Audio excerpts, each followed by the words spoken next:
Good morning, students. This video recording is made for St. Jude Academy students.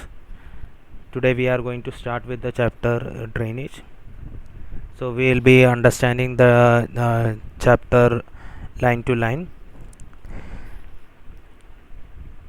The term drainage describes the river system of an area. So any river system, any area, for example Ganga river system, Yamuna river system, or Kaveri river system, any river system of India or any area in India, that is known as term drainage. Look at the physical map. You will notice that small streams flowing in different direction come together to form main river, which ultimately drains into a large water body such as lake or sea or ocean. So when we look into the small streams of the rivers, in the one of the main characteristics of the rivers is that river is not only one. There are many rivers. Okay, so as there are many rivers, so small rivers add on to be to become large rivers. The area drained by a single river system is known as drainage basin.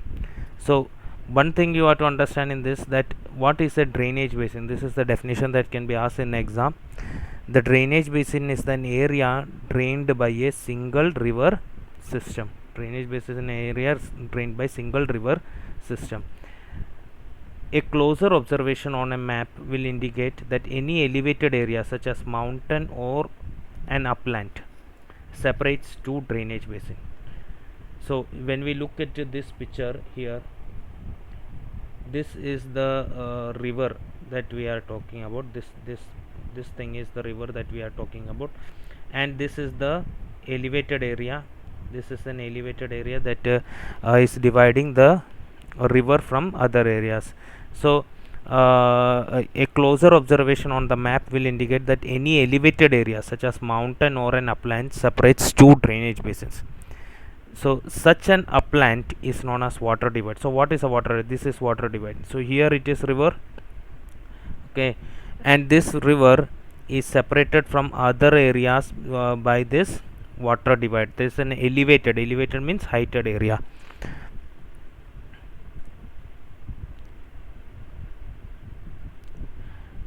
So drainage systems in India. Drainage systems in India are mainly controlled by broad relief features of subcontinent. Accordingly, the rivers are divided into two major groups.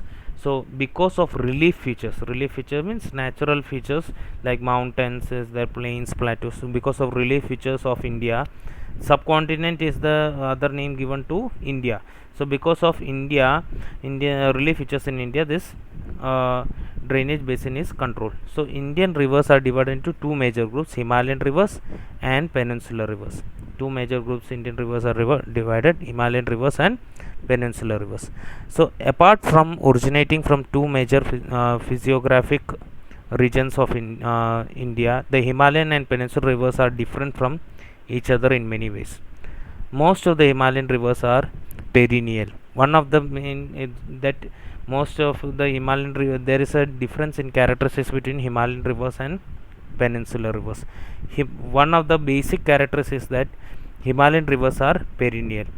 Perennial word means the rivers which have water throughout the year, that it is not dry. So Himalayan rivers are perennial means what? That it has water throughout the year.